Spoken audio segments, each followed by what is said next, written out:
Assalamualaikum warahmatullahi wabarakatuh. Nama saya Difu Hamdi. Nama saya Ade Asmi Mutriamerta. Halo, nama saya Dia Ekti Nugraheni. Nama saya Kristina Lestari. Saya akan menjelaskan jawaban nomor 1.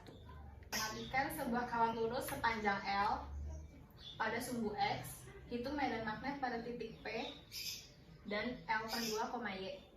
L per 2 kan di sini, sedangkan Y itu adalah garis lurus sumbu Y. Jadi kita tarik titik P-nya ke bawah. Ini sepanjang Y. Nah, baru kita tarik juga dari sisi yang minusnya, minus L per 2-nya ke titik P. Untuk garis yang ini kita hapus saja karena dia itu cuma untuk membantu biar tahu titik P-nya itu di mana letaknya. Nah, jadi kan kita nemuin ada dua sudut ya. Ini ada alfa 1 sama alfa 2 itu garis lurus karena dia itu satu garis dengan sumbu Y. Nah, alfa 1 itu kita cari pakai sin.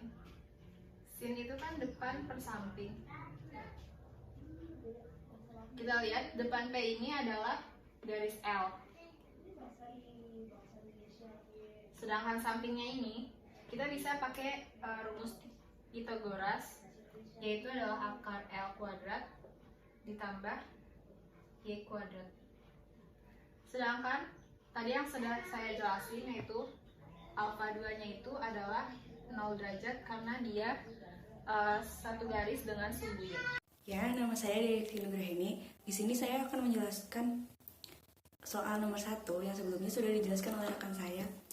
Yang kita kan sudah dapat sin alfa 1-nya L per akar L kuadrat plus Y kuadrat. Nah, kemudian di sini kita tinggal memasukkan ke rumus untuk mencari medan magnetnya. Yang mana rumusnya adalah BP sama dengan mu 0 I per 4pi Y kali sin alfa 1 plus sin alfa 2. Nah, di sini kan sin alfa 2-nya kan 0 derajat. Nah, kita tinggal masukin aja nilainya 0. Terus sin alfa 1-nya L per akar L kuadrat plus Y kuadrat. Y kuadrat ini harusnya. Y kuadrat. Nah, makanya sehingga kita peroleh hasilnya untuk mencari medannya adalah mu 0 I dikali L per 4pi Y dikali L kuadrat akar L kuadrat plus Y kuadrat. Yang mana Y itu adalah ini jarak antara titik P sama si kawat yang panjangnya tak hingga itu. Oke, sekian, terima kasih. Untuk soal nomor 2-nya akan dijelaskan oleh rekan saya berikutnya. Terima kasih. Baik teman-teman, di sini saya akan menjawab pertanyaan dari soal nomor 2. Nah, pada soal nomor 2 itu kita disuruh untuk mencari medan magnet pada titik P, yakninya pada kawat melengkung. Di soal juga sudah dijelaskan bahwa titik P ini berada pada pusat lingkaran dan terdapat dua kawat lurus sejajar yang panjangnya tak hingga.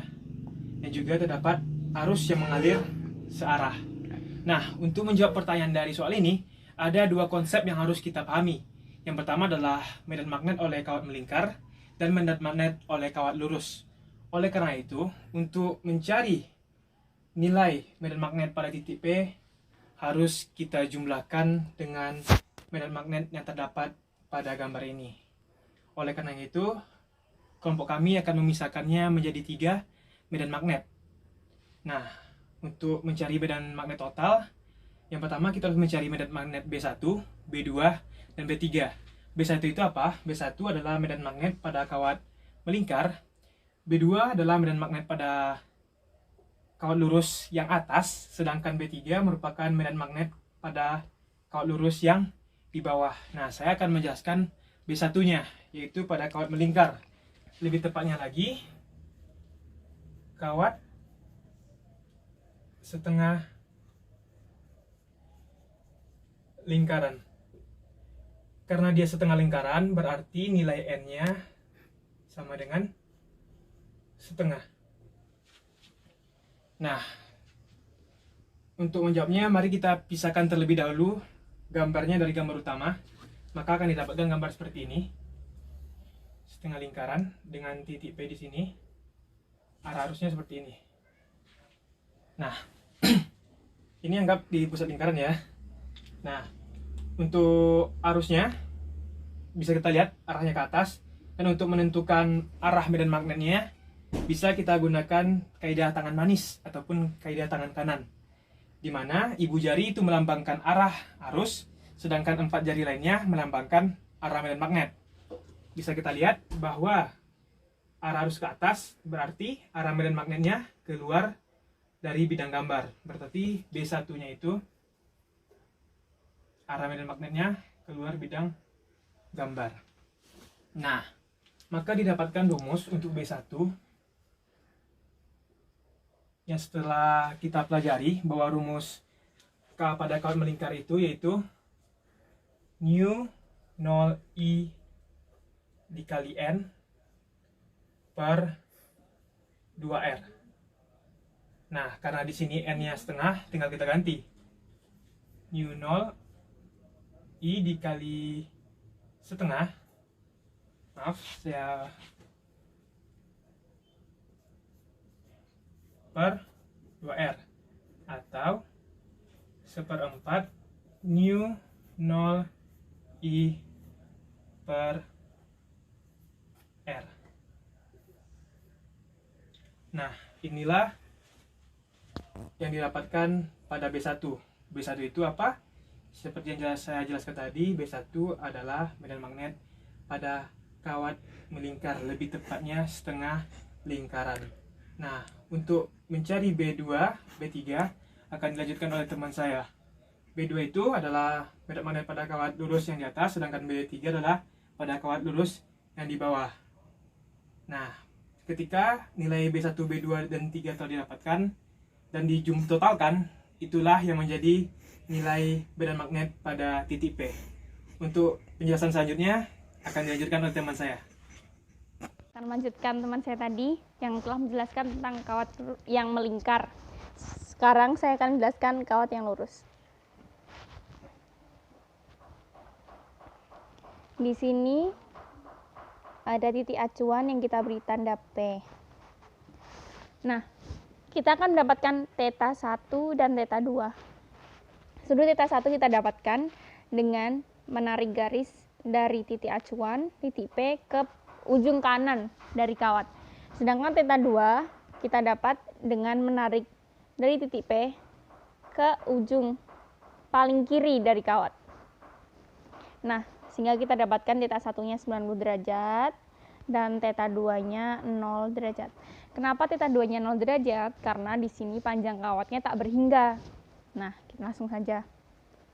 Sehingga medan magnet dari kawat lurus tak berhingga ini adalah mu0I per 4VR dikali cos θ1 ditambah cos θ2, sehingga mu0I per 4VR 0 plus 1, sehingga kita mendapatkan rumus akhirnya mu0I per 4VR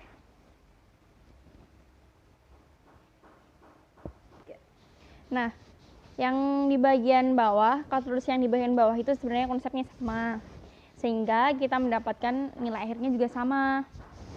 Nah, untuk arah dari medan magnet kita menggunakan kaidah tangan kanan. Nah, ibu jari kita letakkan pada arah dari arus, dan keempat jari ini adalah arah dari medan magnet, sehingga kita dapat mengetahui bahwa arah dari medan magnet adalah keluar dari bidang gambar. Sehingga kita mendapatkan medan magnet totalnya dengan menjumlahkan semua dari medan magnet yang telah kita hitung tadi. B1 tambah B2 tambah B3. B1 adalah kawat yang melingkar yang telah dijelaskan oleh teman saya tadi. Dia mendapatkan 1/4 mu0 I per R. Karena B2 dan B3 sama, bisa kita tulis 2 mu0 I per 4 PR, sehingga kita mendapatkan rumus akhir 1/4 mu 0i per R dikali 1 plus 2 per pi. Seperti itu. Jadi ini adalah rumus akhir yang kita dapat. Sekian dari saya, banyak salahnya saya mohon maaf. Terima kasih.